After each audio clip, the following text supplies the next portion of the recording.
all they are, you know, it's just rectangular. So there's not the increases that you have with the triangular shawls and things like that, which are not necessarily what I would want to be taking on if I'm doing a plain. Yeah. So I think either one of those gives you lots of different yarn choices and, you know, a solid pattern that you can just be repetitive with and, you know, and just go. I think if I had to choose, I would probably choose the Seaside Stroll. I do love that one. Just because even though as much as you say that this is just, you know, a repetitive pattern, I would have to look down every stitch and be like, am I doing the right thing? Am I doing the right thing? Right. I don't trust myself to do that, like Sleepy on a Plane. I trust myself to do this one. I'm excited about this. It's beautiful. It's beautiful. And what weight did you say that is? I want to say, well, that I'm sure it can be. I want to say I think it was DK, but we can look again. So Seaside Stroll by Space Tricot. I think that's how you say that. So look that up on Ravelry. I believe it's DK though, but I think truly here again, I think it can be whatever you want. So I pulled one for that one. I love this Rowan trio. So this is Rowan cotton trio, and it's so alpaca, cotton, and wool, I believe. I love that it's cotton. Yes, because alpaca, cotton, wool. It'll be warm but not heavy. Really fun. Yes, and you could do as they did, you know, a variegated yarn as well. So you know, I love some good variegated yarn. I do. I love it. Yes, red bank for president. So, and you could do red bank for president. So yes, that would be. I think that's gonna be a really good one for you. And if you do look it up on Ravelry, you'll see, you know, how actually large it really is when you're finished with it. And you could make it larger if you did a different, you know, yarn weight or something like that. So so pretty.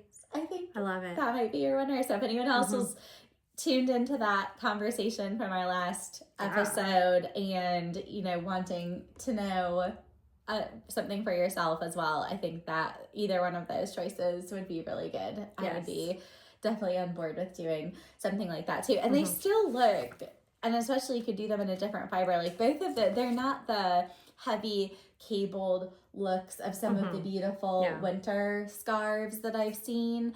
And, you know, and part of that, of course, is down to what fibers you use. But part of it, I don't know, is just their overall design seem lighter. And so I think they'll be a bit more versatile than something like that. And of course, you don't want a cable anyway with all the, right. You know. Well, I'm okay with cables, but I feel like that looks seasonless. You know what I mean? Like, you could go any season with that. The slip stitch and the chevron look both. And I do think, too, depending on what yarn you use, for sure for the chevron one and probably even for the slip stitch one, could, like, go into an evening event or something, too, if you wanted to. But honestly, I was thinking of it for myself with just, like, because I didn't get to change after I worked out. And I know you didn't either. You slipped on your cute cardigan. I didn't have anything. And I was just like, oh, my gosh, if I had something like that I could just throw on, it would be perfect. Yes. We'll keep them here for our videoing time. Oh, yes. That's right. So whenever we run out, whenever we don't have a chance to show up ready. You know what's funny?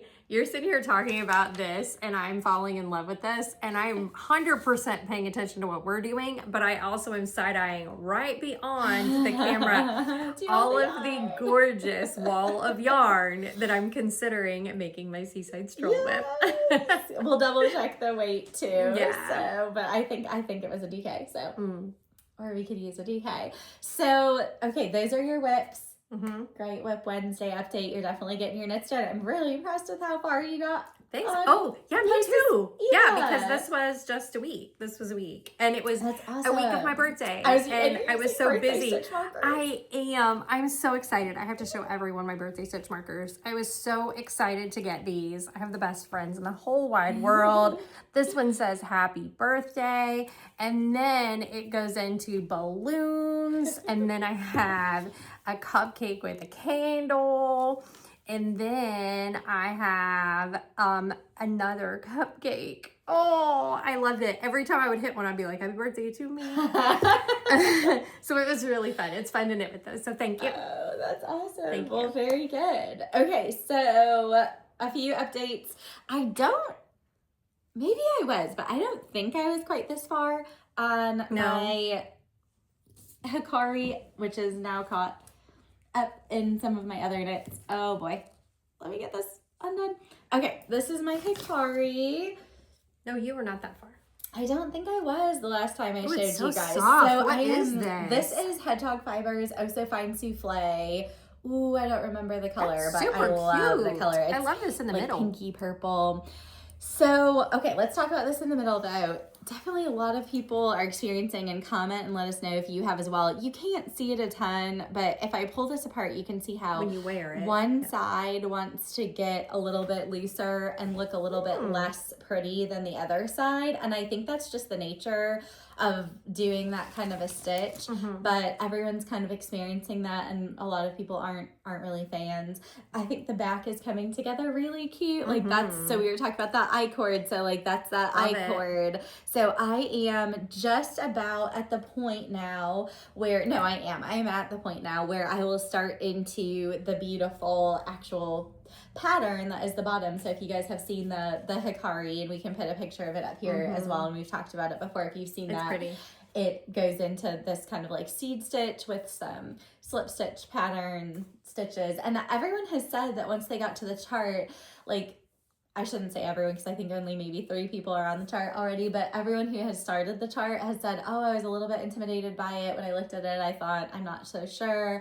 But after starting it, they're like, no, it really is very intuitive. I know there are some marker shifts, and I think the comment I heard about the marker shifts, so we'll keep you posted on that, is that wasn't as intuitive, and maybe the wording of it was a little bit unclear, but it essentially, and this kind of goes back to what you were saying about the picking up and knitting, it was like, it's the only thing you can do. So like they did the only thing you could do, and it worked. So just when pay in attention. doubt, just do the thing you can do. Well, and that's where, that is where, the more garments that you make. So if you're someone who hasn't made a lot of garments yet, you don't know what you don't know.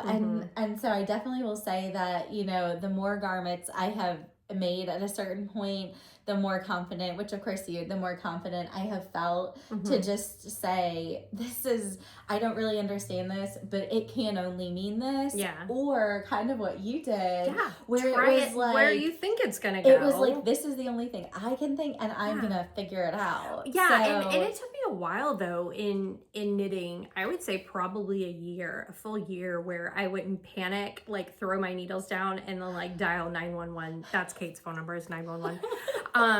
Because then after about a year, I was like, well, I mean, I know how to take it out, and thanks to your OOPS class, which everyone needs to take at least once, I learned how to fix things. So now I'm very confident with, well, I mean, let's see what it looks like this. And you know what it's supposed to look like, and you know when it looks ridiculous, and you can just take it out and try something else. So yeah, I felt really good about it after I had my moment. And then I was like, okay, I got this. And it looks perfect. Thank you. And amazing.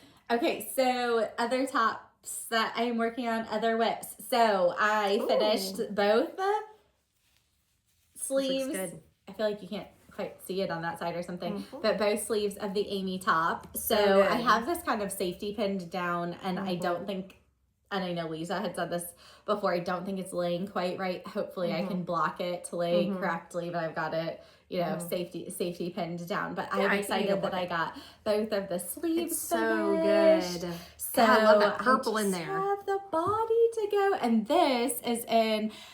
You can see the safety pin poking through the front of it. It looks strange, but this is in Harrisville Designs Daylights and Nightshades, and I just love that pattern and that yarn. I think it is perfect, and I think it will be able to go into fall with a shirt under it, but I think the neckline is cut just right that you can wear it during the summer without it. And the nice thing about a woolen spun yarn is it is very light and airy, and so even though it's a woolly wool and you're thinking, gosh, could I really wear that in the summer? I mean, no, I'm not going to wear it when it's 100 degrees, but I mean, what else other than a bathing suit would you want to wear if it was 100 degrees? But in normal temperatures, I think it will be really nice and light and airy and great with a pair of shorts. I can see you going to dinner with a pair of jeans with some heels with that. It would be super cute. What is that? Okay, so this is my plain project, and I can't say I've finished it.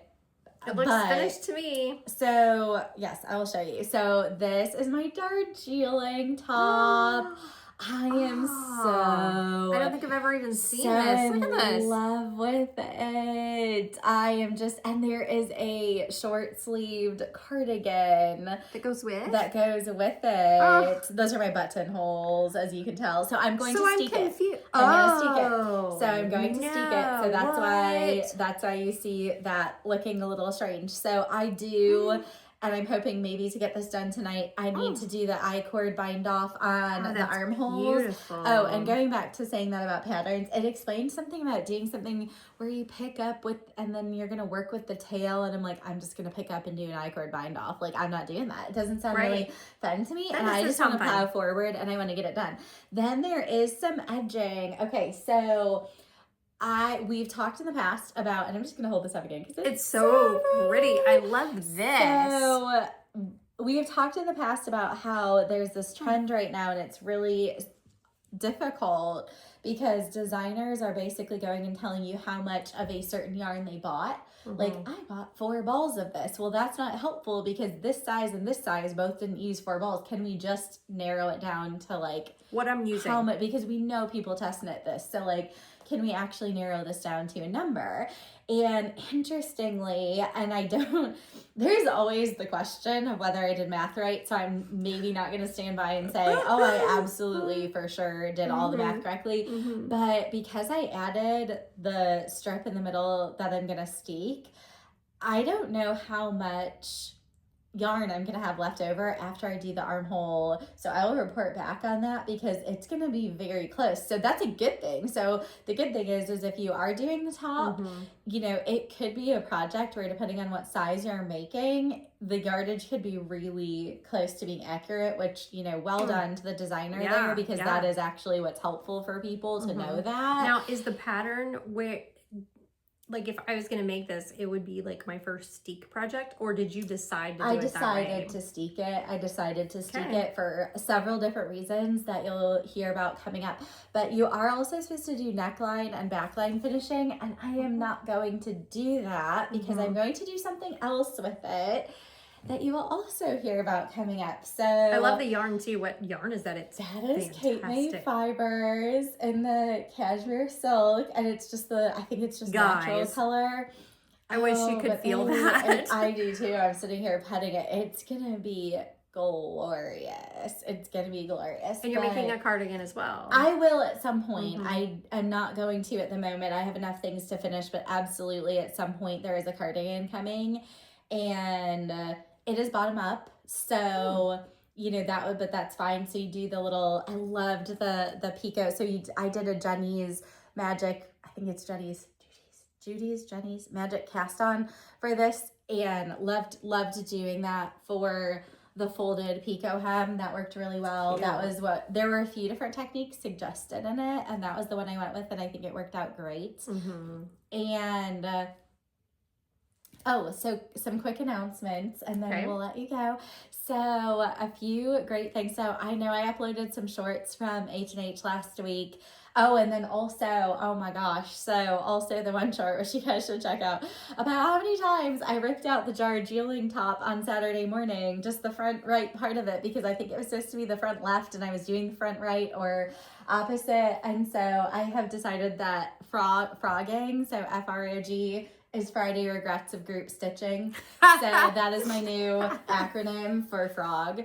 And I mean, love that. At least 3 times, to the point where my husband, who usually never takes notice of my knitting, is like, are you okay? I was like, I don't know. Yeah, I came home Friday night. I was determined I was going to finish it. And then I kept realizing it was wrong. Even picked it up like Saturday morning.